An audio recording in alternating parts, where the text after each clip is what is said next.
144 वर्ष का कोई समीकरण कुंभ को लेकर नहीं होता और हम झूठ बोलकर या लोगों को बहकाकर ज्यादा इकट्ठा कर लें, ये कुंभ की स्पिरिट के विरुद्ध विचार है। कुंभ में मेले की चमक दिखाई पड़ी, कुंभ में कौतुक की चमक दिखाई पड़ी, पर हमारे धर्म और अध्यात्म की जो दिव्यता है उसका वैसा प्रभाव कुंभ में उभरा नहीं जैसा उभरना चाहिए। लेकिन इसमें हमको खलनायक नहीं खोजने चाहिए। हमारा नैतिक बोध हमें ये सोचने के लिए विवश करता है कि कहाँ चूक हुई। इसका अर्थ ये नहीं है कि हम बेवकूफ थे और हमने गलतियां की थी। अन्य क्षेत्रों में हुए पाप भूल चूक तीर्थ में आकर दूर हो जाते हैं। तीर्थ में जो पाप हो जाते हैं उनका प्रायश्चित नहीं होता, दंड भोगना पड़ता है। ये अपूर्व कुंभ है। हमारी चेतना में पहली बार ऐसा हो रहा है जब राम जन्मभूमि में रामलला विराजमान है और हम कुंभ नहा रहे हैं। ये देवता करते थे, हमने कहानियों में सुना था कि आसमान से फूल बरसते हैं। ये वो कुंभ है जिसमें भक्तों के ऊपर सत्ता पुष्प वर्षा कर रही है। हिंदू राष्ट्र की आहट क्या सुनाई देनी। हम हैं हिंदू। एक देश जिसका नाम हिंदुस्तान है उसको हिंदू राष्ट्र और कैसे बनाना चाहते हैं आप? नमस्कार।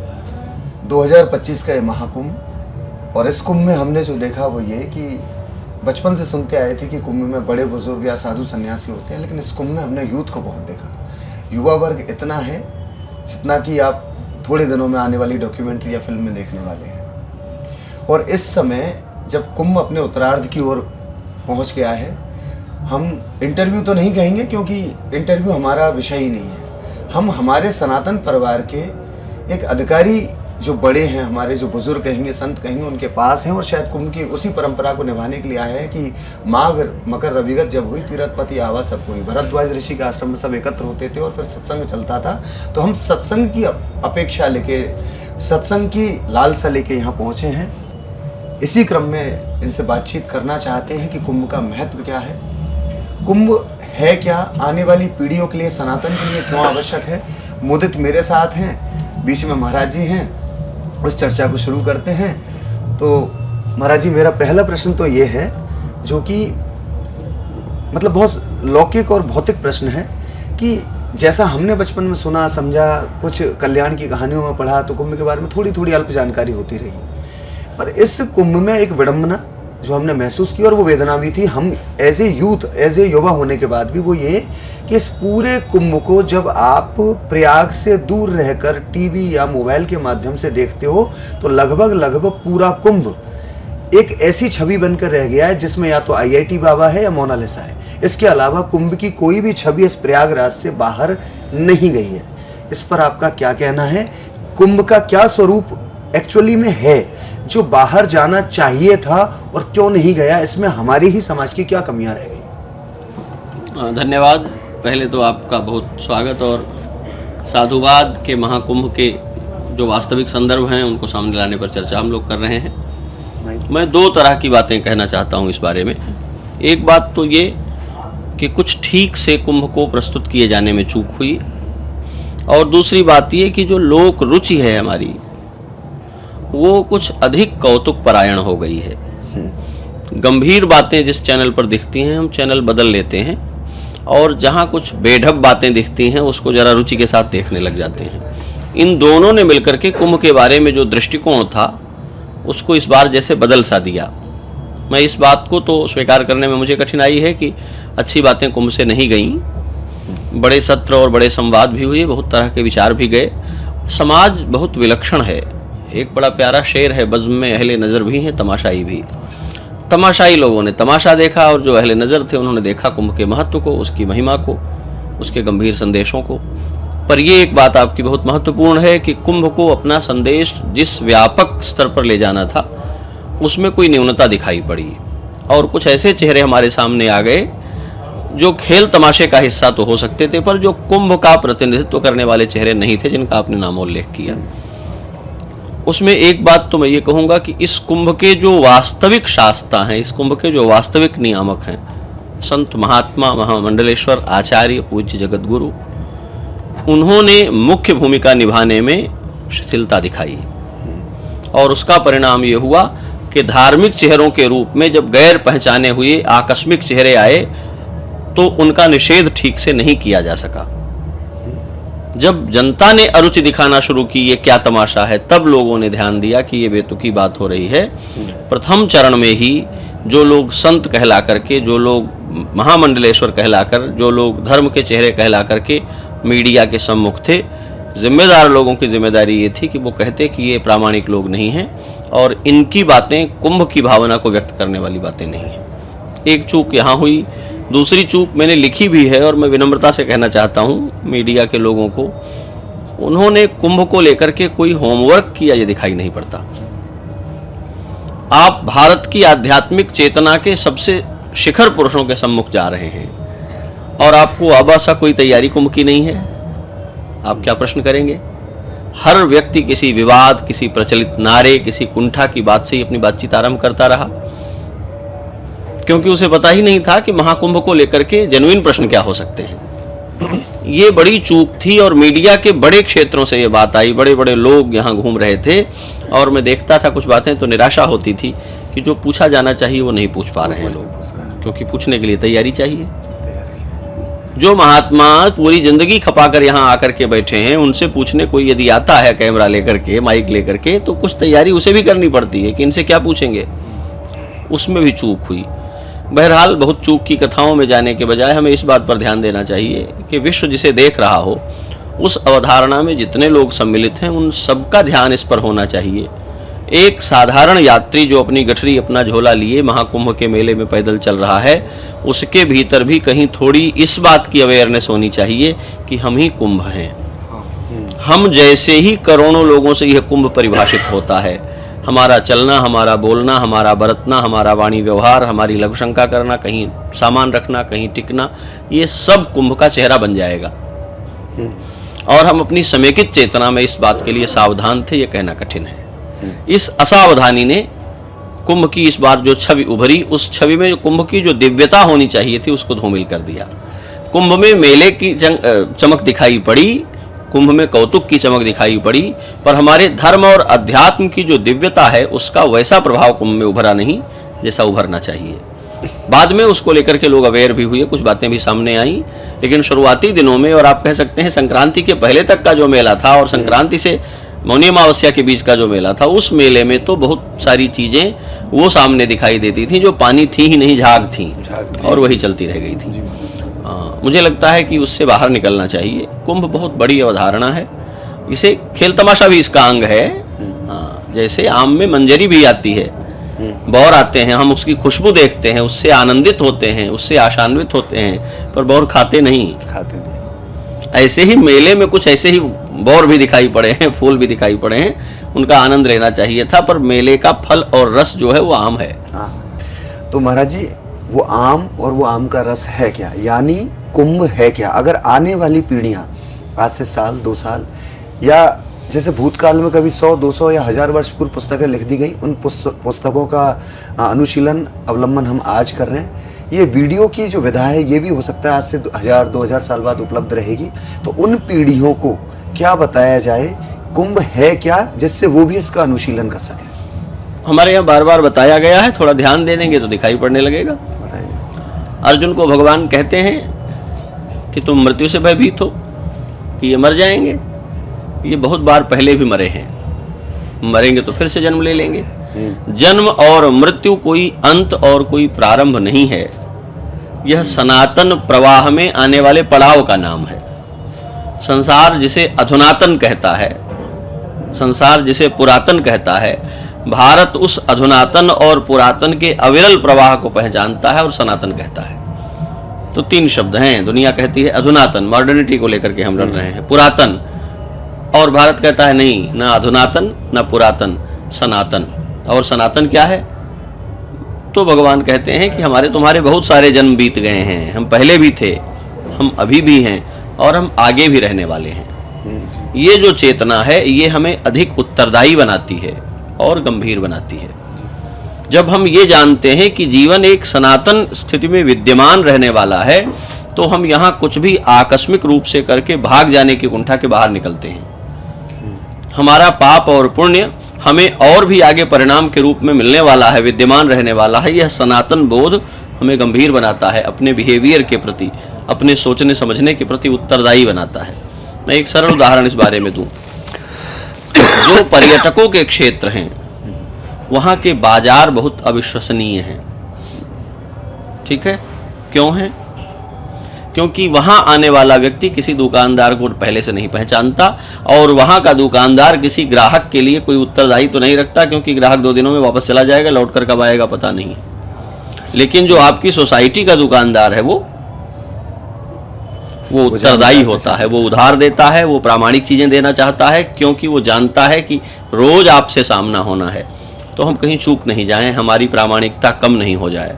हम जब जीवन को इस तरह देखते हैं कि यह मेला है, यहाँ एक बार गुजर जाना है, तो हम इसके प्रति अराजक होते हैं, तात्कालिकता हमारी दृष्टि पर चढ़ जाती है।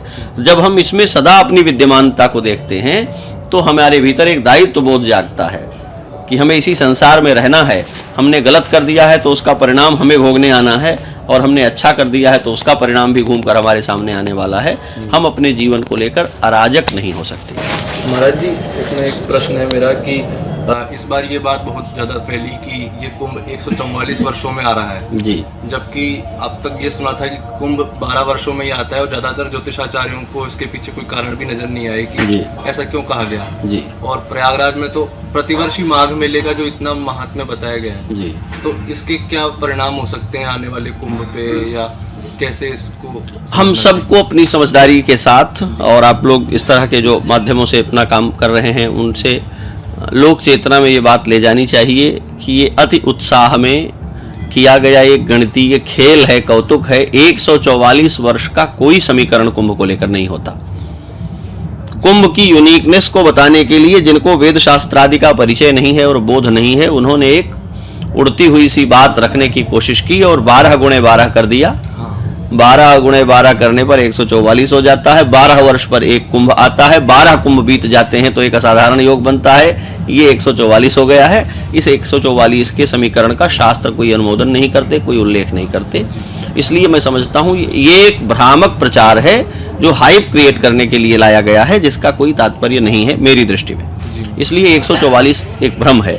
12 वर्ष पर कुंभ एक स्थान पर दोबारा आता है, और ऐसे 3-3 वर्ष के अंतर पर करने पर हम कह सकते हैं 4 स्थानों पर आता है, तो हर 3 वर्ष पर कहीं एक जगह कुंभ आ जाता है। यही उसकी प्रक्रिया है और इसी तरह वो चलता है। 12 वर्ष के पीछे जो 12 की संख्या है उसमें एक गणित है कि बृहस्पति की परिक्रमा 12 वर्ष में पूरी होती है एक, और तभी लौट करके वो युति फिर से उपस्थित होती है। तो ये 12 वर्ष का समीकरण, 144 का कोई समीकरण ही नहीं है हमारे पास। तो ये ऐसे ही जादुई तरीके से किसी ने ये बात जोड़ दी है, इसका कोई तत्व नहीं है। तो इस कारण इसका एक फायदा तो ये नजर आता है कि इस बार युवा भी बहुत ज्यादा संख्या में आए, उन्हें लगा कि ये हमारे जीवन का भी अंतिम कुंभ हो सकता है। ये भ्रम है, इससे हमें बचना है। उन्माद क्या है जी, ऐसी भावना जगाना जिसकी तार्किकता न हो, ऐसी भावना में लोगों को आगे बढ़ा देना जिसके पीछे कोई दृष्टि न हो, फिर वो आगे बढ़े हुए लोग प्रबंधित नहीं हो सकते।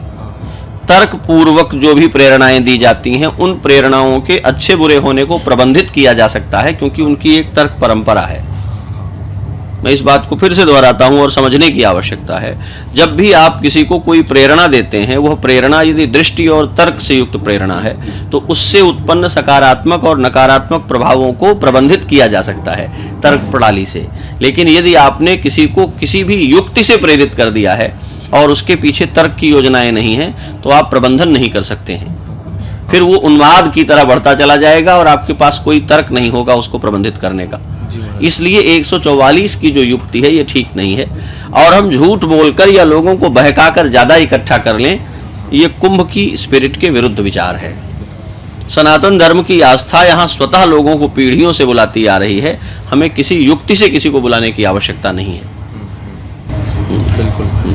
और महाराज जी, कुंभ में जो और भी बहुत सारे तीर्थों के बारे में बताया गया है, यहाँ भारद्वाज मुनि का आश्रम है, यहाँ पे नाग वासुकी मंदिर है, उसके पास शेषनाग का मंदिर है जी। तो इनके बारे में क्या हमें जानना चाहिए? कि हमें पुराण पढ़ने चाहिए। मत्स्य पुराण में और महाभारत में विशेष रूप से, स्कंद पुराण में और पद्म पुराण में शताध्यायी के रूप में पूरा प्रयाग महात्म्य निरूपित है। कंबल और अश्वतर नाम के नागों का जो स्थल है, प्रजापति ब्रह्मा की यज्ञवेदी के रूप में 3 अग्निकुंड और 5 अग्निकुंडों का जो क्षेत्र है, नाग वासुकी तीर्थ जहाँ है, अनरक तीर्थ जहाँ है, रणमोचन तीर्थ जहाँ है, दशाश्वमेध तीर्थ जहाँ है, सरस्वती तीर्थ जहाँ है, प्रतिष्ठानपुरम तीर्थ जहाँ है, गंगा की धारा जहाँ है, यमुना की धारा जहाँ है, सरस्वती की अंतःसलिला सरस्वती की धारा जहाँ है, ये सब प्रयाग है। इसको हम देखने चलेंगे। अक्षय वट जहाँ है, शूलपाणि महेश्वर रक्षा करते हैं भगवान शिव त्रिशूल लेकर के अक्षय वट की, भगवान विष्णु इस परिक्षेत्र की रक्षा करते हैं, वेणी माधव और अनंत माधव यहाँ पर हैं। तो इन सभी तीर्थों को देखेंगे, देवताओं को देखेंगे, पुराण के महात्म्य को देखेंगे जब, और पता चलेगा कि 10,000 मुख्य और 60 करोड़ गौण तीर्थ निवास करते हैं प्रयाग में। हम सबके नाम भी नहीं गिना सकते, इतनी संख्या है। तो यहाँ आए हुए लोगों का उन सबकी ओर ध्यान जाए। सिता सिते यत्र तरंग चामरे नद्यो विभातो मुनिकन्यके च, सित और असित धारा में जहाँ पर दोनों गंगा और यमुना नदियाँ विराजमान हैं, लीलाथ पत्रम वट एक साक्षात, और जहाँ साक्षात अक्षय वट विराजमान है, सतीर्थराजो जयति प्रयागा, उस तीर्थराज को पहचाने, जिनके लिए गोस्वामी जी कहते हैं कि ये राजाधिराज हैं, तीर्थों के अधिपति हैं, और अधिपति होने के कारण संगम इनका सिंहासन है, अक्षयवट इनका छत्र है, गंगा यमुना की तरंगे इनका चमर हैं, और यहाँ निवास करने वाले जो धर्मशील कल्पवासी और साधु संत हैं ये इनकी प्रजा हैं। प्रयाग के क्षेत्र में जो विद्यमान तीर्थ हैं ये तीर्थ इनकी सेना है, जो पापों को मारते हैं, नष्ट करते हैं, यहाँ नहीं आने देते हैं। इसको पहचानें और इसके भीतर आकर के इसका लाभ प्राप्त करें। युवा पीढ़ी जब प्रयाग आए तो मैं चाहता हूं कि जादू देखने ना आए, भारत की सनातनता को और उस अखंड परंपरा को देखने आए जो शिक्षा और विज्ञान और विकास के सारे कल्पित दावों के पहले से भारत को एकात्म करता है, भारत को एकाग्र करता है, भारत को सहकार और सहवास और साहचर्य की योग्यता प्रदान करता है। वर्ग और जाति और विविधताओं के लिए प्रसिद्ध भारत देश किस प्रकार एकात्म है, एक ही विश्वास में जीता है, ये देखने आए। दुनिया के तार्किक और दार्शनिक लोग जब कहते हैं कि भारत अनेकेश्वरवाद और बहुदेववाद से ग्रस्त है, तो उन लोगों को आकर के भारत को देखना चाहिए कि यह बहुदेववाद वाला देश किस प्रकार सभी देवताओं को एक ही रूप में पहचानता है। कुंभ की एक ही तिथि सबको स्वीकार है, कुंभ का संगम स्नान सबको स्वीकार है, कुंभ का एक ही क्षेत्र सबको स्वीकार है। तो भारत में जो विविधता में एकता का दर्शन है वो कुंभ कराता है, और भारत किस प्रकार धार्मिक आध्यात्मिक संदर्भों से एकात्म है ये देखने का अवसर है। युवा पीढ़ी को आकर के यहाँ देखना चाहिए। यहाँ आने पे बहुत सारे लोगों से सुना कि भाई संगम नोद जो है वही संगम है, वही त्रिवेणी संगम है, और थोड़ी देर पहले आपसे सुनने को मिला कि भाई कुछ इसके इतर बड़ा एक क्षेत्र है जो पूरा तीर्थ क्षेत्र है। महाराज उस विषय में थोड़ा बताइए ताकि सब लोग ये जान सके कि आखिर में संगम है क्या और वो कहाँ अवस्थित है। पहली बात तो हमें ये समझना चाहिए कि नोज शब्द हमारी पुराण परंपरा का शब्द तो नहीं है, संस्कृत का शब्द नहीं है। हम संगम समझते हैं, संगम क्षेत्र समझते हैं, संगम भूमि समझते हैं। संगम नोज क्या है? संगम नोज जैसी कोई जगह नहीं होती। नाग वासुकी से प्रतिष्ठानपुरम पर्यंत जो पंचक्रोशात्मक प्रयाग तीर्थ है, प्रजापति की यज्ञ वेदिका है, यह संगम क्षेत्र है जो गंगा और यमुना के बीच की भूमि है। गंगा और यमुना के, हाँ, शास्त्र कहते हैं गंगा और यमुना के मध्य की भूमि पृथ्वी का जघन स्थल है, उसका उपस्थ है, यही प्रजापति की यज्ञ वेदिका है। इस क्षेत्र में कहीं भी स्नान करता हुआ व्यक्ति संगम का ही स्नानार्थी है। थोड़ा सरल करके अपने मन से शास्त्रों को छोड़कर चिंतन करें। सावन भादों में जब नदी भर जाती है तब संगम कहाँ रहेगा? बहुत पीछे चला जाता है। ये तो एक पीछे नहीं चला जाता है, कोई संगम तक पहुंचेगा ही नहीं अगर ये मान लेंगे कि संगम वहां है जहां हम समझते हैं। संगम हम इसलिए किले के सामने और संगम नोज पर खोजते हैं क्योंकि संयोग से प्रयाग का मेला माघ में होता है, नदियां सूख चुकी होती हैं, जल घट गया होता है, तो सिमटी हुई जलधारा हमें एक बहुत संकरे से क्षेत्र में दिखती है, तो हम कहते हैं वहां संगम है। सावन भादों में जब किलोमीटरों तक गंगा यमुना की धारा प्रवाहित होगी तब कहां संगम रहेगा? संगम एक क्षेत्र का नाम है, संगम 100-200 मीटर के एरिया का नाम नहीं है। ये तो व्यवस्था की दृष्टि से, चूंकि जनता आती है यहाँ और जनता चाहती है कि श्यामल धवल हिलोर जो है हम उसको देखें, तो शासन और व्यवस्था एक जगह को चिन्हित करता है कि ये गंगा की धारा है, ये यमुना की धारा है, ये संगम क्षेत्र है। ये वस्तुतः इसलिए ऐसा हुआ है क्योंकि कम जल राशि होने के कारण बहुत छोटे ही क्षेत्र में संगम विजिबल होता है। इसका अर्थ यह नहीं है कि वही संगम है, पूरे परिक्षेत्र में जो प्रयाग का पौराणिक भूगोल है यह संगम है, और इसमें नहाने वाला व्यक्ति संगम में ही नहा रहा है, यही सत्य है। इस तरह समझना चाहिए। व्यवस्थाओं की अपनी सीमा है, चीज़ों को समझना और फिर उनको ज़मीन पर एक भौतिक रूप देना, दोनों के बीच एक अंतर होता है। वो अंतर यहाँ संगम को हमारे समेट कर छोटा कर देता है, और सब लोग एक पर्टिकुलर जगह में जाएंगे तो संगम होगा, इस दबाव में आ जाते हैं और कई तरह की कठिनाइयाँ खड़ी हो जाती हैं। तो महाराज जी, सरकार को और साधु संतों को क्या कुंभ शुरू होने से पहले या कुंभ के मध्य में जनता को इस जो बात आपने बताई, इस बात से परिचित नहीं कराना चाहिए था और जागरूकता नहीं लानी चाहिए थी, ताकि ये जो भीड़ थी ये और व्यवस्थित हो सकती थी, कुंभ मेला और बेहतर हो सकता था। बिल्कुल कराना चाहिए था, कुछ लोगों ने किया होगा, प्रयत्न भी किया होगा। मैंने भी ढेर सारा लिखा है, बहुत पहले से कुंभ के बोला है, उसमें भी प्रयास किया है। कई बार हमें ये कल्पना नहीं होती है कि हमारी बहुत अच्छी और बहुत भोली और सुलझी हुई बातें किन्हीं बड़ी चुनौतियों का कारण बन जाएंगी, और ऐसा होता है। हम सब कुछ परिभाषित नहीं कर सकते हैं, बहुत कुछ असाधारण घटित हो जाता है और तब हमें पता लगता है कि वो हमें ये भी करना था। कुंभ की घटना को भी हम इसी तरह देखेंगे। हमने अपनी समझ, अपनी योजना में बहुत सारी अच्छी तैयारियां देखी थी। मैं एक बात कहूं आपको, यद्यपि ये ऐसे कहना शायद उचित ना हो, यदि ये दुर्घटना हमारे सामने नहीं आती तो इस कुंभ की तारीफ करने के लिए हमारे पास शब्द कम पड़ जाते। और ये जो कोई वैज्ञानिक और विचारक हैं, इनको कुछ नहीं सूझता। अब एक दुर्घटना दुर्भाग्य से घटित हो गई तो हर व्यक्ति एक्सपर्ट है और कोई राय दे रहा है। हम लोग हंसते हैं तो कहते हैं कि जिसकी चप्पल चोरी हो जाती है उसे सब बेवकूफ बनाते हैं। कहाँ खोला था? हमारी तो नहीं गायब हुई, दोनों अलग अलग खोलनी चाहिए। ठीक है, चप्पल चोरी नहीं हो इसका कोई विज्ञान नहीं होता, हो जाती है तो उसे सब बेवकूफ बनाते हैं। महाराज जी, आज संगम पे स्नान के बाद मैंने दोनों अलग अलग जगह खोली, मेरी एक चप्पल भी ले गए। ठीक है, तो मैं ये सिर्फ इसलिए कह रहा हूँ कि दुर्घटना के बाद हमारा नैतिक बोध हमें ये सोचने के लिए विवश करता है कि कहाँ चूक हुई, और इसके पीछे एक सद्भावना होती है कि हम चूक को दोहराने से रोकें। इसका अर्थ ये नहीं है कि हम बेवकूफ थे और हमने गलतियां की थी। इतिहास में बड़ी बड़ी घटनाएं हैं, घटित हुई हैं। अगर हम श्री राम राज्य की पूरी कथा को देखेंगे, भगवान श्री राम का चरित्र देखेंगे, श्री राम जी को वनवास हुआ, चक्रवर्ती दशरथ जी महाराज की असमय व्याकुलता से मृत्यु हुई, कौन दोषी है? भगवान श्री राम किसी को दोषी नहीं मान रहे हैं। गुरुदेव वशिष्ठ कह रहे हैं यह होनी है, ऐसे ही होती है। ईश्वर की योजनाएं अचिंत्य हैं, सबको तर्कों से परिभाषित नहीं किया जा सकता। मैं इस तरह मानता हूं कि ये जो दुर्घटना हुई ये दुर्भाग्यपूर्ण है, बहुत दुखद है, मेरी बहुत संवेदना है, लेकिन इसमें हमको खलनायक नहीं खोजने चाहिए। हम सोच नहीं सकते कि किसी मनुष्य ने चाहा हो कि ऐसा बुरा हो जाए, और जब हम किसी को चिन्हित करते हैं, आरोपित करते हैं, तो हम मनुष्यता का तिरस्कार करते हैं। ये दुखद है, बहुत सारे अच्छे प्रयास और संभावनाओं के बाद भी कुछ बुरा घटित हो गया है। फिर भी हमें इससे उबरने और इसको ठीक करने, इसका प्रायश्चित करने पर काम करना चाहिए। इसमें आरोप प्रत्यारोप की जो बातें हो रही हैं वो बहुत सुलझी हुई बातें नहीं हैं, ऐसा मेरा मत है।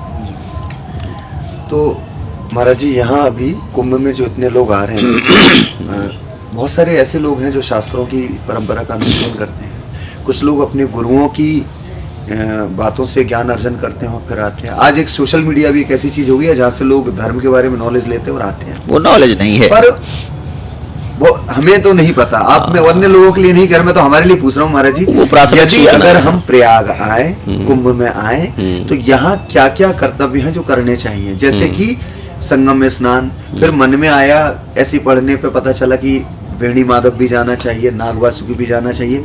तो ऐसे क्या क्या है कि किसी व्यक्ति को कुंभ में आने पर ये तो करना ही चाहिए, इस देश के सभी लोगों को? अगर शास्त्रोक्त आप बता सकें, जैसा कि आप बताते हैं। मैं कुछ बातें बताऊंगा, बहुत सी बातें हैं, सब कहने में तो बहुत अधिक समय लग जाएगा, लेकिन जहां से आपने शुरू किया है मैं उसके और एक आध चरण पहले जाऊंगा।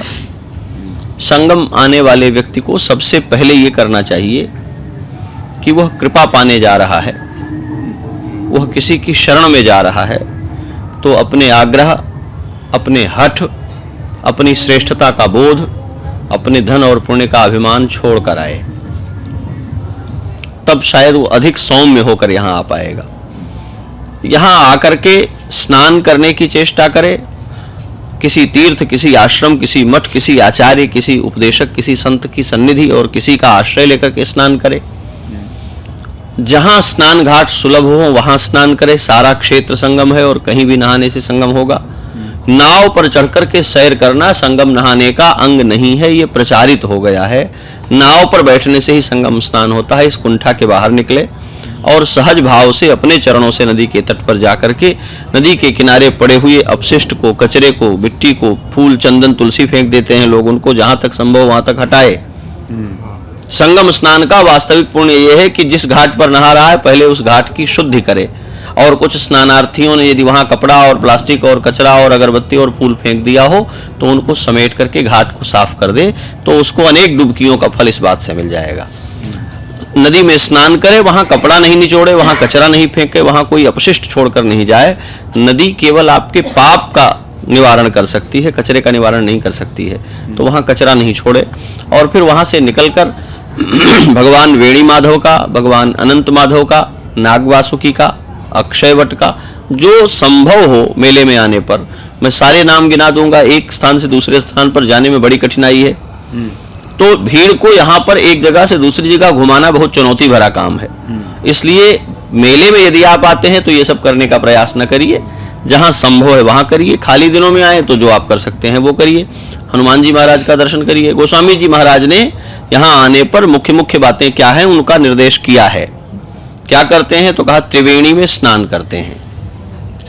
उसके अलावा पूज ही माधव पद जल जाता, भगवान वेणी माधव के चरण कमलों का पूजन करते हैं। निरख अक्षयवट हर्षित गाता, और अक्षयवट का दर्शन करते हैं। और क्या करते हैं, कहा कि यहाँ महात्मा आते हैं जो अंतःसलिला सरस्वती को अपनी वाणी से प्रकट करने वाले सारस्वत तीर्थ यहाँ उपस्थित हैं, उनके यहाँ जाए। ब्रह्म निरूपण धर्म विधि वर्ण ही तत्व विभाग, कहीं भगति भगवंत के संयुत ज्ञान विराग, उनके पास जाए। चलते फिरते तीर्थ वे संत हैं, वहां जाकर के उनकी वाणी सुने, उनका दर्शन करे। अगर ऐसा कर रहे होते लोग तो ये परिस्थिति सामने नहीं आती। संतों के यहाँ जाएं, वहां बैठे। धर्म विधि क्या है? ये धर्म विधि नहीं है कि किसी एक को धक्का देकर हम आगे निकल के दर्शन कर लें। ये धर्म विधि नहीं है कि एक व्यक्ति पूजा करने बैठा है, हम उसकी खोपड़ी पर से लांग करके दर्शन कर लें। ये धर्म विधि नहीं है कि अपने उन्माद में दूसरों को धक्का देकर गिरा दें, कुचल करके आगे बढ़ जाएं। तो प्रयाग आने वाले व्यक्ति को और किसी भी तीर्थ में जाने वाले व्यक्ति को सबसे पहले ये बात ध्यान रखनी चाहिए कि हम धर्म करने जा रहे हैं। प्रयाग आने वाला धर्म विचार से आता है ना, तीर्थ जाने वाला धर्म विचार से जाता है ना। और धर्म का पहला लक्षण क्या है? धर्म का पहला लक्षण है धैर्य। और यदि हम में धैर्य नहीं है, हम अधीर हो गए हैं नहाने के लिए, दर्शन करने के लिए, पहुंचने के लिए, तो धर्म तो पहले ही छूट गया। धर्म का दूसरा लक्षण है क्षमा। किसी से भी असुविधा हमको प्राप्त हो गई हो तो हम हिंसा करने के बजाय, लड़ने के बजाय उसको क्षमा करें, सह लें। धर्म का दूसरा लक्षण है सहनशीलता। धर्म का तीसरा लक्षण है मन और इंद्रियों पर नियंत्रण। धर्म का चौथा लक्षण है जो हमारे लिए नहीं है उसको पाने की लड़ाई में न पड़े। तो जब हम इन धर्मों की सीमा में किसी तीर्थ में जाएंगे तो आयतनवान हो जाएंगे, हमारी पात्रता निखर जाएगी और फिर वो पाएंगे जो तीर्थ में जाकर पाया जाता है। नहीं तो गोस्वामी जी महाराज हमारे कहते हैं तीर्थ का पाप जैसा बढ़ता है वैसा कहीं नहीं बढ़ता है। अन्य क्षेत्रों में हुए पाप भूल चूक तीर्थ में आकर दूर हो जाते हैं। तीर्थ में जो पाप हो जाते हैं उनका प्रायश्चित नहीं होता, दंड भोगना पड़ता है। महाराज जी एक प्रश्न मुझे पूछना है कि जीवन में गुरु की क्या आवश्यकता होती है, और आपने बताया कि प्रयाग में आके सारस्वत तीर्थ जो गुरु हैं और संत हैं उनका दर्शन करना चाहिए, उनकी वाणी सुननी चाहिए। तो किस प्रकार हमें गुरु की शरण में जाना चाहिए और गुरु का क्या महत्व है जीवन में? इसको समझाने के अनेक माध्यम हैं, कई तरह से इसे कहा गया है। जो सबसे सरल और संप्रेषणीय माध्यम है वो ये है कि हम सबके जीवन में कुछ अंधकार होते हैं और हम स्वयं उनका समाधान नहीं कर पाते, और तब हम किसी प्रकाश के स्रोत की ओर बढ़ते हैं, खोजते हैं कि कोई हमें रास्ता दिखाए, कोई हमें उजाला दिखाए। गुरु उसके जीवन में चरितार्थ होता है जिसे अपने अंधकार का पता चल गया है। जिसने अभी अपने अंधेरे रियलाइज नहीं किए हैं उसके जीवन में गुरु होगा भी तो कुछ कर नहीं पाएगा, क्योंकि वो स्वीकार नहीं करेगा। जब हम अपनी सीमाएं पहचानते हैं, अपनी अयोग्यताओं से हमारा परिचय होता है, तो हमें लगता है कि हम कहाँ जाएं, किससे पूछें। मैं एक बात आपको ध्यान दिलाऊं, गीता का प्रसंग, महाभारत का प्रसंग आप सब परिचित हैं। एक रथ पर भगवान श्री कृष्ण और अर्जुन हैं। भगवान सारथी बने हैं, अर्जुन ऊपर बैठे हैं स्वामी बन करके। और आप जानते हैं दोनों में सख्य है, दोनों में बड़ा परस्पर प्रेम है। अर्जुन जब युद्ध के सम्मुख हैं और मध्य में उनका रथ ले गए हैं, उसके बाद उनके भीतर ये बात आई है कि युद्ध करना मेरे लिए ठीक नहीं है, और वो पीछे हट गए। एक धर्म संकट, एक द्वंद्व उपस्थित हुआ अर्जुन के पास, और वो भगवान कृष्ण से पूछते हैं मुझे क्या करना है। मेरे मन में जैसे कुछ बातचीत वहां सुनाई पड़ती है जो श्लोकों में नहीं है, मैं वो आपको सुना रहा हूं कि भगवान कृष्ण ने कहा युद्ध करो। अर्जुन ने कहा मैं युद्ध नहीं करना चाहता, मुझे समझ में नहीं आ रहा है। तो उन्होंने कहा तुमने क्या पढ़ा लिखा है? तुम योद्धा हो, तुम गुरुकुल से निष्णात होकर के निकले हो, तुम्हें अपने कर्तव्य निर्णय करने की योग्यता होनी चाहिए। और तुम्हें नहीं समझ में आ रहा है तो पूछो जो तुम्हारे बड़े हैं उनसे, मैं तो तुम्हारा सारथी हूं, तुम्हारा उपदेष्टा नहीं हूं। तो अर्जुन कहते हैं कि नहीं प्रपश्यामि ममापनद्याद्यच्छोकमुच्छोषणम् इंद्रियाणाम, मुझे दूर दूर तक कोई ऐसा दिखाई नहीं पड़ता है जो मेरे इस संदेह की निवृत्ति कर दे, क्योंकि ये पितामह, ये गुरु, ये आचार्य जिनसे मैंने पढ़ा लिखा है तो स्वयं शस्त्र लिए खड़े हुए हैं लड़ने को। ये मुझे युद्ध की व्यर्थता कैसे समझा पाएंगे? तो भगवान मुस्कुराए और कहा कि देखो मैं तो तुम्हारा चाकर हूं, रथ हाँकने वाला हूं, मैं तुम्हें कैसे समझा पाऊंगा। अर्जुन उतर करके भगवान के चरणों में बैठ गए और कहा शिष्यस्ते हम शाधिमाम, अब मैं सखा नहीं हूं, अब मैं स्वामी नहीं हूं, मैं शिष्य हूं, आपकी शरण में हूं, मुझे रास्ते पर ले चलिए। यहां से जीवन में गुरु का प्रवेश होता है। जब हम अपनी सीमाएं स्वीकारते हैं कि हमसे ये नहीं हो रहा है, कोई करे, तो जो धर्म बुद्धि रखने वाले लोग हैं वो बहुत थोड़े से आचरण से ही ऐसी असाधारण प्रतीति में चले जाते हैं कि हमारे जैसा कौन। हमें भी ऐसे लोग मिलते हैं, महाराज जी हमने 12 ज्योतिर्लिंग कर लिए हैं, 21 शक्तिपीठ कर लिए हैं, 4 धामों की यात्रा कर ली है, तो मैं हाथ जोड़ता हूँ कि आप धन्य हैं, मैंने तो नहीं किए हैं। हम में जो एक तरह का अतिरेक है अपने बारे में, वो हमें गुरुओं के सम्मुख जाने पर भी कुछ पाने लायक नहीं छोड़ता। तो पहले तो धर्म बुद्धि ये कहती है कि हम विनम्र हो जाएं और महापुरुषों के संतों के समीप जाएं, तो हम अपनी दिव्यताएं न प्रकाशित करें बल्कि अपने दोष प्रकाशित करें, ताकि उनकी कृपा से वो दूर हो जाएं। तो यहाँ आए तो धर्म बुद्धि रखने वाले व्यक्ति का कर्तव्य है कि जो धर्म के प्रामाणिक आचार्य हैं, संत हैं, उनके समीप जाए, उनको सुने, उनको समझे। कई बार हमें नहीं भी समझ में आने वाली बातें होती हैं, तो वहाँ जज नहीं बने, निर्णायक नहीं बने। हमारी सीमा से कुछ हमें अच्छा लग रहा होगा, कुछ हमें नहीं अच्छा लग रहा होगा, लेकिन जो लोक वंद्य महापुरुष हैं उनमें बहुत सी दिव्यताएं हैं। उनको देखना, समझना, उनको पहचानना और ये जानने की चेष्टा करना कि जो कुछ दिखाई पड़ रहा है उसमें जो नहीं दिखाई पड़ने वाला महत्त्व है वो क्या है। तो अंधकार की जो निवृत्ति हमारे जीवन में करता है, प्रकाश पर हमारी दृष्टि ले जाता है, वो गुरु है। अंधकार क्या है? अंधकार है जगत। जब तक हमारे चित्त में, हमारी चेतना में, हमारी दृष्टि में संसार छाया है, तब तक हम अंधेरे में हैं। प्रकाश क्या है? प्रकाश है परमात्मा। तो सबकर परम प्रकाशक जोई, राम अनादि अवधपति सोई, जगत प्रकाश से प्रकाशक रामो इत्यादि कहा गया है। जगत माया के द्वारा सृष्ट है और इसलिए अंधकार है, और परमात्मा ही प्रकाश है। गुरु वह है जो जगत से हमारी दृष्टि को हटा करके ईश्वर पर हमारी दृष्टि को स्थिर कर देता है। ये सही है कि वो सही है, ये बताने वाला गुरु नहीं है, टीचर है।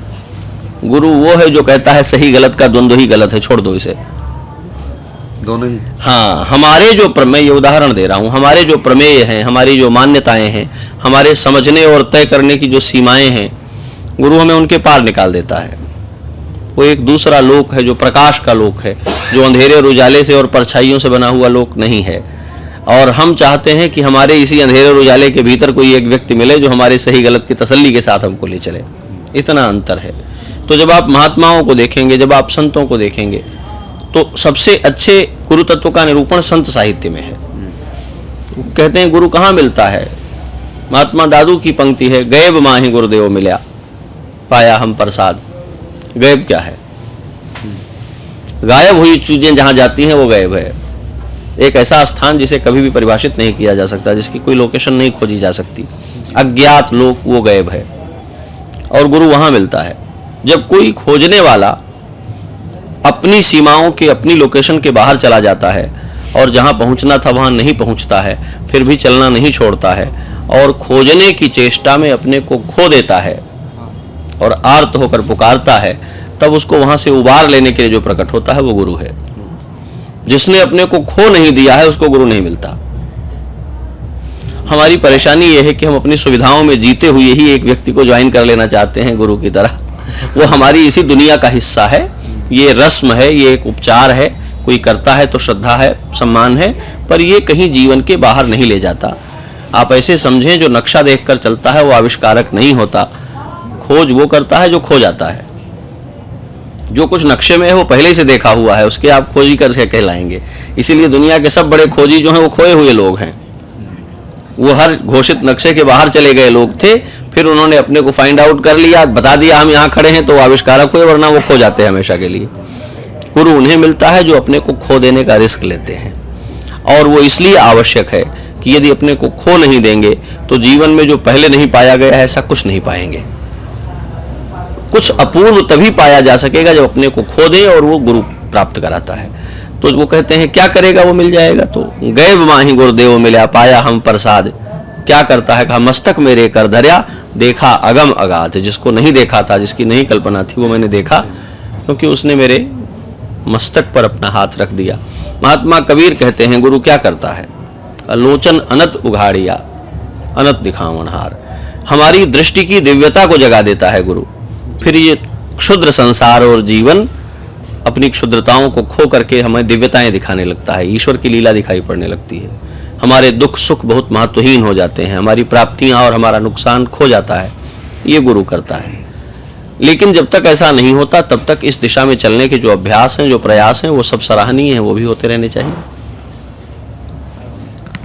महाराज जी, कई बार जो लोग धर्म और आध्यात्म का, दर्शनों का अध्ययन करते हैं या कई बार नया नया उसे अध्ययन करना शुरू करते हैं, तो उनकी दूसरों में दोष दर्शन की प्रवृत्ति अचानक बहुत बढ़ जाती है और इससे एक टकराव की स्थिति उत्पन्न हो जाती है, क्योंकि उन्हें लगता है कि जो चीज़ें उन्हें पता हैं वो दूसरे लोगों को नहीं पता और उन्हें पॉइंट आउट करने लगते हैं। तो ऐसी स्थिति में क्या करना चाहिए? इसी में एक बात और जोड़ देता हूँ, ये ठीक ऐसे भी है कि जैसे युवा हैं आजकल आते हैं, कुंभ में भी आते हैं, तो जैसे एक पूज्य संत है प्रेमानंद जी महाराज, उन्होंने आजकल ऐसी अच्छी चीज़ें हैं कि युवाओं को इतना चेतनावान बना दिया है कि वो ये पाप हो गया, ये पुण्य हो गया, अब उसमें वो सोचने लगे। फिर भी जैसे प्रयाग आए, यहाँ आए, तो चाहे वो संत हो, चाहे सरकारें हो, चाहे तीर्थ में कुछ व्यवस्था हो या अव्यवस्था हो, उन पे कहने को तो तीर्थ में किसी प्रकार का दोष नहीं देखना चाहिए, लेकिन बहुत से लोग हैं जो अपने आप को रोक नहीं पाते और वो छिद्रान्वेषण करने लगते हैं, उनको दोष त्रुटियां और वो अपने आप को उस पर कमेंट करने से नहीं रोक पाते। तो बात यहाँ आ गई कि वो जो लोग रोकना चाहते हैं, जो चेतनावान है, तो वो अपने आप को रोके कैसे, और जो नहीं रोक पा रहे हैं तो क्या उनसे सच में पाप हो रहा है या वो अपने फ्री जोन में गो विद द फ्लो रह सकते हैं क्योंकि वो अपनी भावनाएं व्यक्त कर रहे हैं? क्या सच में उनको इतना पाप इतना उठाना पड़ेगा? ये बड़ा एक डर का विषय है। दो आयाम हो गए हैं इसके। मैं पहले वहाँ से शुरू करता हूँ जो प्रश्न आपका था, फिर इधर आ जाता हूँ। उदाहरणों से बातें बहुत फैल जाती हैं। एक बात तो ये कि सबको अपने पाचन की क्षमता के अनुरूप ही आहार करना चाहिए, और कोई भी जब अपनी पाचन क्षमता से ज़्यादा खा लेगा तो नहीं पचेगा। एक बहुत अच्छी बात आई है जब जटायु ने ललकारा है रावण को श्रीमद् वाल्मीकि रामायण में जानकी जी को छोड़ देने के लिए, तो वो कहता है कि वही खाना चाहिए जो पचा सको और वही उठाना चाहिए जो ढो सको। सीता परम साध्वी पतिव्रता स्त्री हैं और श्री राम की भार्या हैं, इनका हरण तुम पचा नहीं पाओगे, नष्ट हो जाओगे। तो जो एक पीढ़ी तैयार हो रही है धर्म और अध्यात्म वाली, ये वो लोग हैं जिनका पेट साफ नहीं है और खाते चले जा रहे हैं। इसलिए ही हमारे यहाँ धर्म और अध्यात्म का अनुशीलन करने वालों को सबसे पहले सदाचार की शिक्षा दी जाती है। आहार ठीक हो, व्यवहार ठीक हो, संग ठीक हो, अपनी दृष्टि को निर्मल करो, नहीं तो शास्त्र आपको भ्रमित कर देंगे। इसमें शास्त्रों का दोष नहीं है, हमारा दोष है। डायबिटिक व्यक्ति मिठाई खाएगा तो मरने को हो जाएगा, मिठाई जहर नहीं है, लेकिन डायबिटिक व्यक्ति जो है उसने अपने शरीर में जहर बना रखा है।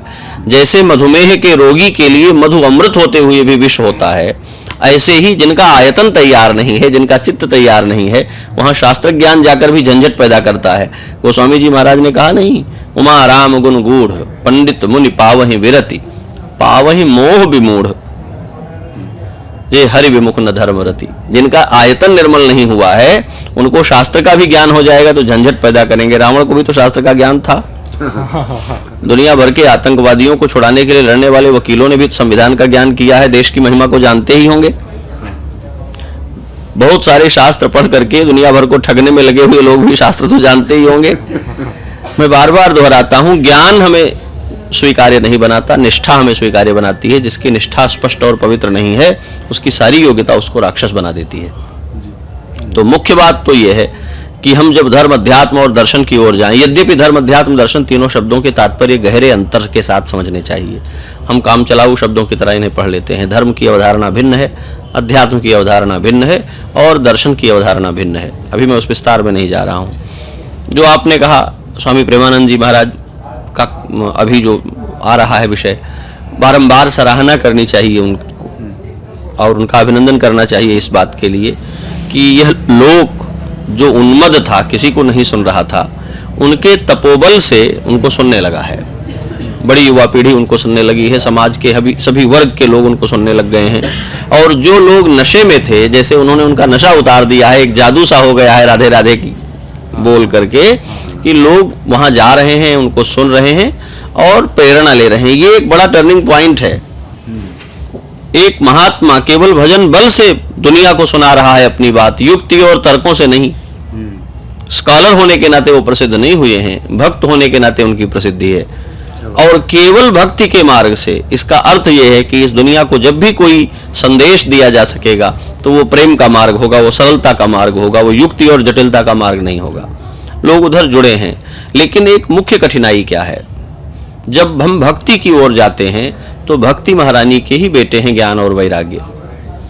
तो फिर धीरे धीरे धीरे हमारे भीतर ज्ञानात्मक प्रवृत्ति भी जागती है। अब उस ज्ञानात्मक प्रवृत्ति के लिए योग्य आचार्य की सन्निधि चाहिए, वो हमें नहीं पता है। हमें किसी ने कह दिया कि योग करने से शरीर और चित्त की शुद्धि होती है, हम योग करने बैठ गए। योग करने में एक सीमा तक तो ठीक था, उसके बाद जब आप उसके अभ्यास में जाएंगे तो गलत तरीके से करने से दंड सामने आ जाएंगे, दुख सामने आ जाएंगे। और हमने कोई प्रशिक्षण नहीं लिया, हम ज्ञान में, हम भक्ति के क्षेत्र में प्रवेश कर गए। हमने एक महात्मा को देखा ब्रह्म मुहूर्त में जागते भजन करते, हमारी श्रद्धा जाग गई उसके प्रति। फिर हमने देखा कोई महात्मा 12 बजे तक सोता रहता है, तो हमने कहा ये कैसा साधु है, ऐसे थोड़े साधु होते हैं। ठीक है, अब हमारे भीतर एक पैटर्न सेट हो गया कि साधु ऐसा जो ब्रह्म मुहूर्त में नहाए, तैयार हो, तिलक करे, स्वरूप बनाए। ये बात ठीक है, लेकिन संत अलक्षित गति होते हैं। भगवान को पहचानना आसान है, संत को पहचानना आसान नहीं है। तो वो दोपहर तक सोता हुआ भी परम तपस्वी हो सकता है। अब हमारे भीतर यह है कि नहीं, जो ब्रह्म मुहूर्त में नहीं जागता वो कैसा संत। हमने किसी एक त्यागी महात्मा को देख लिया, हमारी दृष्टि बन गई महात्मा त्यागी होते हैं। फिर हमने देखा सोने चांदी और भंडारे और व्यवस्था से युक्त, तो हमने कहा ये कैसे साधु हैं, इतना खजाना। अब उसके द्वारा उनकी साधुता कैसे चल रही है ये हमें नहीं पता है। भगवान ने अनेक रूप में जनक जी महाराज को उदाहरण जीवन मुक्त का रखा है भगवान श्री कृष्ण ने गीता जी में। वो जनक जी जो पुत्री का विवाह नहीं हो पाने से व्याकुल हैं, वो जनक जी जो अपने शत्रुओं से साल भर लड़ते हैं, युद्ध करते हैं, अपनी सीमा की रक्षा करते हैं, वो जनक जी जो अकाल की चिंता से ग्रस्त होकर के हल चलाने जा रहे हैं, वो कैसे जीवन मुक्त हैं। और भगवान उनको उदाहरण देते हैं कि ये हैं कर्म में निष्ठा रखने वाले हैं, परम वेदता हैं वो तत्व के। फिर भी ऐसा है, क्यों ऐसा है? क्योंकि संत का जीवन, भक्त का जीवन हमारी परिभाषाओं के पार है। जो रची बनी हुई परिभाषाओं के भीतर जीते हैं वे विलक्षण नहीं है। विलक्षण वे हैं जो परमात्मा की असाधारण प्रेरणा के साथ जीते हैं। उनका व्यवहार कभी लोक के अनुरूप भी होता है, कभी लोक के प्रतिकूल भी होता है। तो जो भक्त हैं, जो धर्म दर्शन और अध्यात्म की दिशा में जाते हैं, उन्हें सबसे पहले अपने आग्रहों का परित्याग करना चाहिए। भगवान वराह के रूप में आकर भी भगवान होते हैं, कच्छप के रूप में भी आकर भगवान होते हैं, ब्राह्मण के रूप में आकर भी भगवान होते हैं, रघुवंशी होकर भी भगवान होते हैं, यदुवंशी होकर भी भगवान होते हैं। जिसका आयतन बड़ा नहीं हो पाएगा ऐसे वो भक्त नहीं हो पाएगा। हमारे यहाँ संतों में कहावत है, परंपरा है, 4 भुजा वाले नारायण होंगे तो भी हमारे हैं, 2 भुजा वाले श्री रामकृष्ण होंगे तो भी हमारे हैं, कटी भुजा वाले जगन्नाथ जी होंगे तो भी हमारे हैं, और बिना हाथ पांव के गोल मटोल शालिग्राम होंगे तो भी हमारे भगवान हैं। यदि इस तरह नहीं पहचानेंगे तो भक्ति नहीं बनेगी। रूप और आकार काल और देश की लीला है। ईश्वरता इसमें अपने को व्यक्त करती है, इसमें नहीं व्यक्त करती तब भी वो वैसी ही विद्यमान रहती है। जो सूर्य को अर्घ्य नहीं देता, सूर्य से प्रकाश नहीं देता क्या?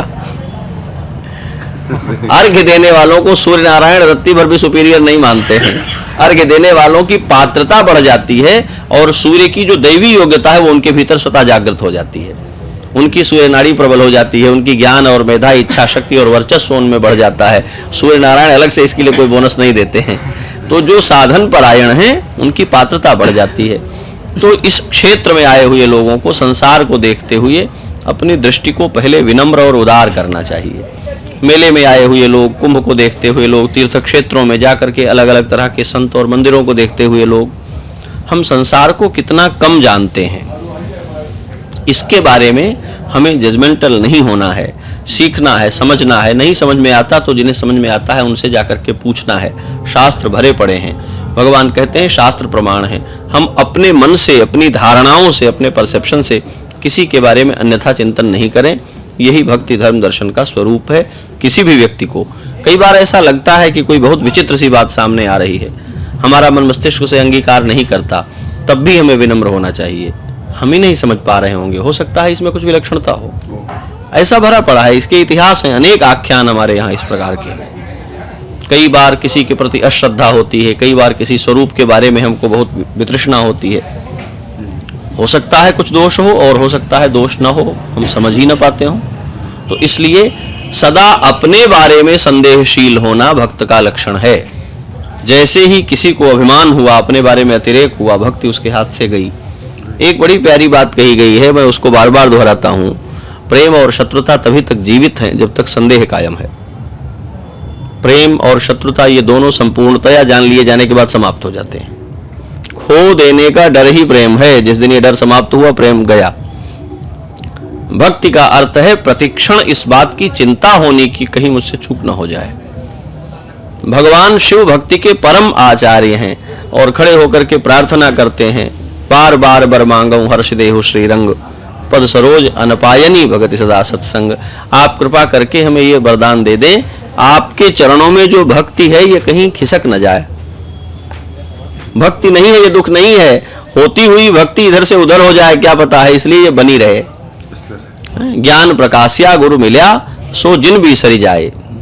गुरु ने अनुग्रह करके एक बार जो दे दिया, जो चिंगारी हमें दे दी, ये बुझ नहीं जाए। किसी ने प्रसन्न होकर के आपके हाथ में दीपक थमा दिया, अब इसे संभाल कर जलता हुआ ले चलना आपकी चिंता है, नहीं तो ये बुझ जाएगा। और गुरु के सामने तो असंख्य प्रार्थी खड़े हैं, वो किसी और को देखेगा। तो ये हमारी दृष्टि होनी चाहिए। भक्ति उपासना में प्रवेश करने पर हम अपने को निर्णायक नहीं माने, अपने बारे में संदेहशील रहें, अपने को ठीक करने पर काम करते रहें, और दूसरों में त्रुटियां दिखें तो मेरी ही दृष्टि में कुछ चूक हो सकती है ऐसा मान करके विनम्र भाव से उसको आगे बढ़ जाएं। वहां प्रेम, मैत्री, कृपा और उपेक्षा 4 मार्ग हैं भागवत में एकादश में कहे गए कि इनके माध्यम से भक्ति करनी चाहिए। भगवान में प्रेम, भगवान के भक्तों में मैत्री, जो लोग आपकी अवज्ञा करते हैं उनमें कृपा, और जो आपका विरोध करते हैं उनकी उपेक्षा। यह 4 आश्रय लेकर के भक्त को संसार में चलते जाना चाहिए। झंझट में पड़ना नहीं चाहिए। दोष दर्शन करने पर या तो दृश्य में दोष होगा या दृष्टि में दोष होगा, वो चित्त को मलिन करेगा, हमारी यात्रा अवरुद्ध हो जाएगी, इसलिए इसमें नहीं पड़ना है। महाराज जी, क्या अत्यधिक कर्म करने से भाग्य को या प्रारब्ध को बदला जा सकता है? नहीं, बिल्कुल नहीं। भाग्य और प्रारब्ध अत्यधिक कर्म से नहीं बदलते हैं। अगर अत्यधिक कर्म और परिश्रम ही जीवन को तय करते तो गधे पूज्य होते, गायें पूज्य नहीं होती। परिश्रम महान बनाता तो इस दुनिया में श्रमिक ही सबसे महान लोग होते, जो अभी तक नहीं है। मैं परिश्रम का अवमूल्यन नहीं कर रहा हूं, मैं ये बताना चाह रहा हूं प्राप्त वो होता है जो परमात्मा देता है। कर्म हमें इसलिए करने चाहिए क्योंकि हम पर दायित्व है कर्म करने का। कई बार लोग इस बात पर प्रश्न कर सकते हैं कि कर्म परंपरा को आप निरस्त कर रहे हैं। यदि हम लाभ और प्राप्तियों के विज्ञान से कर्म करेंगे तो समाज अराजकता से भर जाएगा। एक छोटे से बच्चे को सुबह जगा करके जब बलपूर्वक विद्यालय भेजा जाता है, वो बिल्कुल नहीं जानता विद्यालय जाने का लाभ क्या है, वो क्यों जाए, और जब तक वो जान पाएगा तब तक देर हो चुकी होगी। उसे बिना जाने ही उन नियमों का पालन करना पड़ता है जिनका लाभ बाद में पता चलता है। ऐसे ही जीवन में लाभ और हानि के समीकरण हमें अतिरेक से भर देते हैं। कहीं हम लोभ देख करके प्रवृत्त हो जाते हैं, कहीं लाभ नहीं देख करके निवृत्त हो जाते हैं, और इस तरह हमारे अनुशासन भंग हो जाते हैं।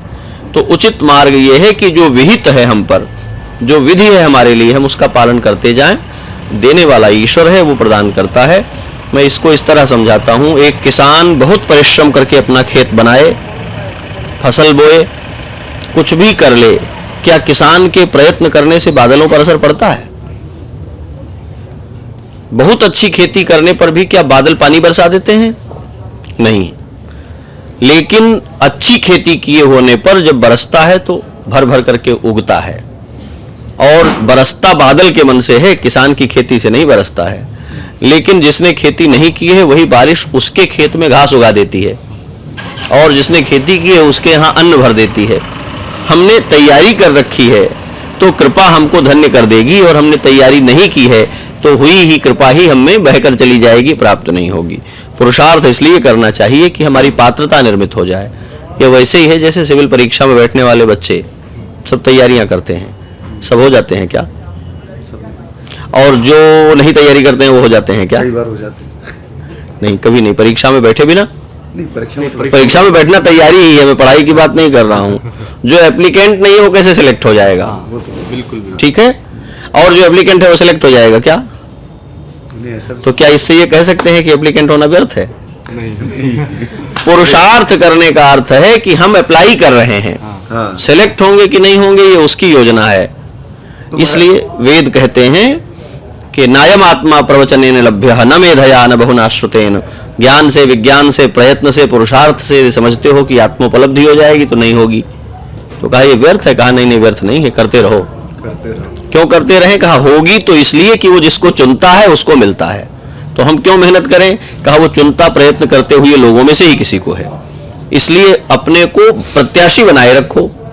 चुना कौन जाएगा ये चुनने वाला जानता है। राम राम रटते रहो। बिल्कुल, कबहू तो दीनदयाल के भनक पड़ेगी। बिल्कुल, हम प्रार्थना और प्रतीक्षा करते रहें। परमात्मा चुनता है, वो जो देना चाहता है वो दे देता है। प्रयत्न करने से मिलता है। ये श्रमण संस्कृति का विचार है, जिसे हम अवैदिक संस्कृति कहते हैं। जिसे हम वैदिक संस्कृति कहते हैं वो प्रयत्न से नहीं, कृपा से पाने पर प्रसाद संस्कृति है। वो देने वाले की कृपा से प्राप्त होता है। यह वैदिक विचार है। प्रयत्न इसलिए करो कि आपकी ड्यूटी है। महाराज जी, इसी में फिर गोसाई जी ने बालकांड में लिखा है शायद कि भाभी उमेड़ सके त्रिपुरारी जी। तो क्या सच में त्रिपुरारी महादेव या वासुदेव भगवान विष्णु, श्री विष्णु, ये सब मतलब जब तप तपस्या से, जप से या इनकी भक्ति से प्रारब्ध को बदला जा सकता है? अगर कर्म से नहीं बदला जा सकता, ये समझ में आ गया। बहुत अच्छी पंक्ति है, उस पंक्ति को ठीक से पढ़ लीजिए तो प्रश्न का उत्तर मिल जाएगा। उसमें ये नहीं कहा कि कर्म से भावी मिट जाता है, उसमें ये नहीं कहा कि पूजा से भावी मिट जाता है। कृपा से उसमें उन्होंने कहा कि शिव चाहें हाँ। तो मिट सकते हैं। शिव आपकी पूजा के अधीन नहीं है कि आपके पूजा करने से चाहेंगे। हाँ, मतलब वो अगर प्रसन्न हो जाए। अगर देवता हमारी पूजा से प्रसन्न होने लग जाएं तब तो ऑफिस के क्लर्कों जैसे ही हो जाएंगे कि घूस लेकर खुश हो जाते हैं, नहीं तो खुश नहीं होते हैं। नहीं महाराज जी, मेरा पूछना ये था कि या तो जप से या तप से या भगवान अहेतुक कृपा भी कर दें। भगवान प्रारब्ध बदल कृपा सकते इस, हाँ बिल्कुल बदल सकता है। भगवान करना चाहे तो जो चाहे वो कर दें। हैं? हाँ, वही। मैं उस पर आ जाता हूँ। मुख्य बात क्या है? भगवान स्पष्ट कहते हैं कि इस धोखे में मत रहो कि मैं तुम्हारे बस में हूँ। न रोधयति माम योगो, न योग मुझे रोकता है, न सांख्य मुझे रोकता है। जिसको किसी प्रकार अवरुद्ध किया जा सके वो ईश्वर नहीं है। ईश्वर होता ही निरंकुश है, निरंकुश को ईश्वर कहते हैं। तो ईश्वर निरंकुश सत्ता का नाम है। आप उसे बाध्य नहीं कर सकते, पर वो अपने स्वभाव से बाध्य है। कृपा करने। हाँ, एक शब्द है हमारे यहाँ झगड़ालू। हाँ, इसका क्या मतलब है? झगड़ता है नहीं, जो नाहक झगड़ता है, हाँ, जो बिना बात झगड़ता है। बिना बात झगड़ता है। क्यों झगड़ गए? बोले बात कोई नहीं थी फिर भी झगड़ गए। क्यों झगड़ गए? बोले स्वभाव झगड़ालू है इसलिए झगड़ गए थे। भगवान क्यों कृपा करते हैं? आदत से मजबूर। आदत से मजबूर हैं, कृपालु हैं इसलिए कृपा करते हैं। कृपा की ना होती हाँ, तो आदत तो सोनी ही रहती। हाँ, तो सोनी ही रहती अदालत तुम्हारी। भगवान कृपा इसलिए करते हैं क्योंकि उनके स्वभाव में कृपालुता है। अब जो कृपा के पात्र हैं उनमें वो कृपालुता आकारित हो जाती है। स्वाति बूंद का जल गिरता है, पानी में बरस के पानी हो जाता है, सांप के यहाँ जाके विष हो जाता है, केले में जाकर के कपूर हो जाता है, गाय के यहाँ जाकर के गोलोचन हो जाता है, बांस में जाकर के वंशलोचन हो जाता है, और सीप में गिरता है तो मोती हो जाता है। अब इसमें स्वाति बूंद का जल क्या कर सकता है बेचारा? ये तो आयतन की विशेषता है, वो तो उसी तरह बरस रहा है। भगवान सब पर ऐसे ही कृपा बरसाते रहते हैं। लेकिन जो आयतनवान है, जिन्होंने भजन किया है, जिन्होंने गुरु की सेवा की है, जिन्होंने त्याग तप किया है, जिन्होंने अपने अंतःकरण को पवित्र कर रखा है, वहां पढ़ करके वो कृपा मोती हो जाती है, दुनिया में चमकने लगती है, लोग उनकी जय जयकार करने लगते हैं। जब मैं ये बात कहता हूँ गंभीरता पूर्वक कि जब कोई ये कहता है कि भगवान की कृपा नहीं हो रही है, तो ये कहने में भी टनों कृपा खर्च हो जाती है। वरना गई हुई सांस बाहर से भीतर नहीं आए तो भीतर से बाहर नहीं जाती। कोमा में गए लोग एक शब्द हाँ ना का किए बिना मर जाते हैं। भगवान की कृपा नहीं हो रही है इतना कहने में भी 1 टन कृपा खर्च हो जाती है। नहीं, ये मुंह से निकलेगा नहीं। तो हमें इस बात के लिए समझना पड़ेगा। भगवान ने उसी वक्त कृपा रोक दी, कनेक्शन काट। ऐसा नहीं है क्या? एक शब्द भी विज्ञान हमें और नहीं दे सकता है। तो जब हम कहते हैं कृपा नहीं है, तब भी कृपा होती है। हमने कृपा को परिभाषित करने के अपने अनुकूल कुछ कंडीशंस बना रखी हैं, तो जब वो कंडीशंस फुलफिल नहीं होती तो हमें लगता है कृपा नहीं हो रही है। हर समय कृपा होती है, कृपा बरसती रहती है। ये सारा जगत परमात्मा की कृपा से ही अस्तित्व में है, वरना क्षण भर में नष्ट हो जाए। और मैं इसको समझाने चलूं तो आप ऐसे समझ लीजिए, धरती के पूरे अस्तित्व और समुद्र के जल के अस्तित्व को पहचानिए, और 7 समुद्र अगर धरती को डुबा देना चाहें तो किसी वैज्ञानिक, किसी भूवैज्ञानिक, किसी व्यक्ति की क्षमता में है कि रोक लेंगे क्या? नहीं डूबते हैं। किसी वैज्ञानिक के पिताजी का वरदान है क्या? भगवान की योजना है कि अभी बने रहो, इसलिए नहीं डूबते हैं, वरना पल भर में भूकंप आता है और लोग घरों के बाहर खड़े होते हैं। ठीक है, हम विज्ञान खगोल को पढ़ते हैं तो आसमान में घूमने वाले बहुत सारे ऐसे विखंडित हुए अंश नाच रहे हैं, जो धरती की ओर आए तो क्षण भर में धरती का काया पलट कर दें टकरा करके। और जो खगोल के वैज्ञानिक हैं वो कहते हैं किसी भी पल में ऐसा हो सकता है कि आसमान में नाचते हुए जो एस्ट्रोलाइट्स या कोई नाम उनका है, वो किसी एक कक्षा से खिंचे और धरती की ओर चले आए।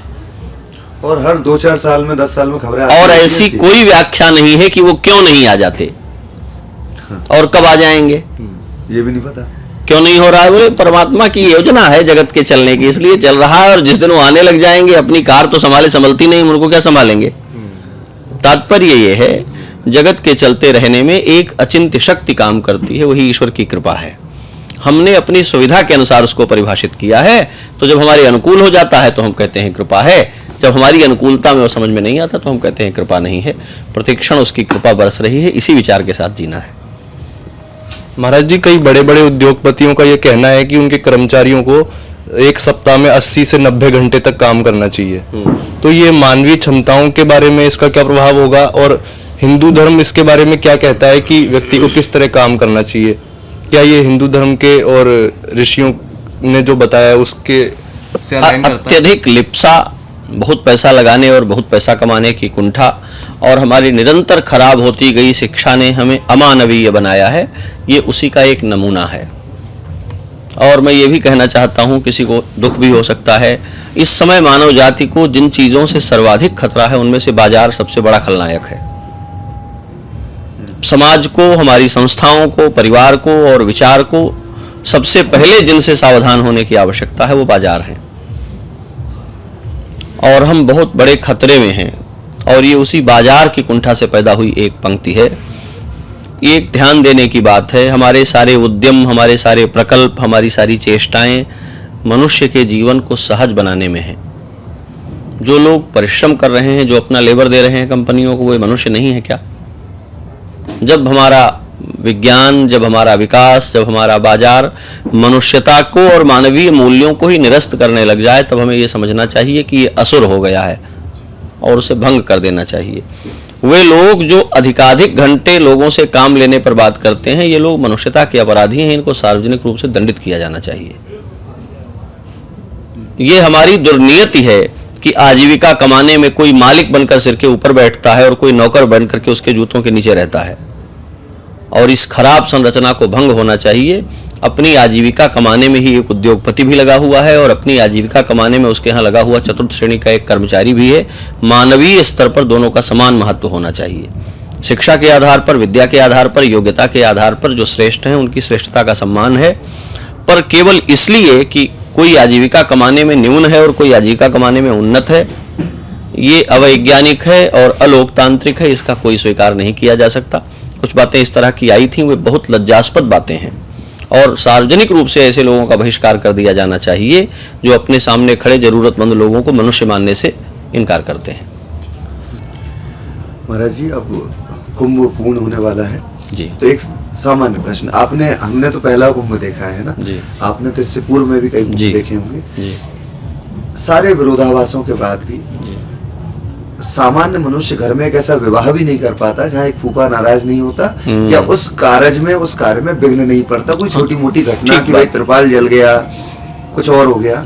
ये तो कुंभ है जहाँ 40 करोड़ लोग, 50 करोड़ लोग एकत्र हुए। तो इस जो भी घटनाएं भी हुई वो दुर्भाग्य वाली घटना है, हो गई। पर इन सब विरोधाभास के बाद अगर मैं आपसे प्रश्न करूं कि आपने इससे पूर्व भी कई कुंभ देखे हैं, ये कुंभ कैसा रहा? ये अपूर्व है,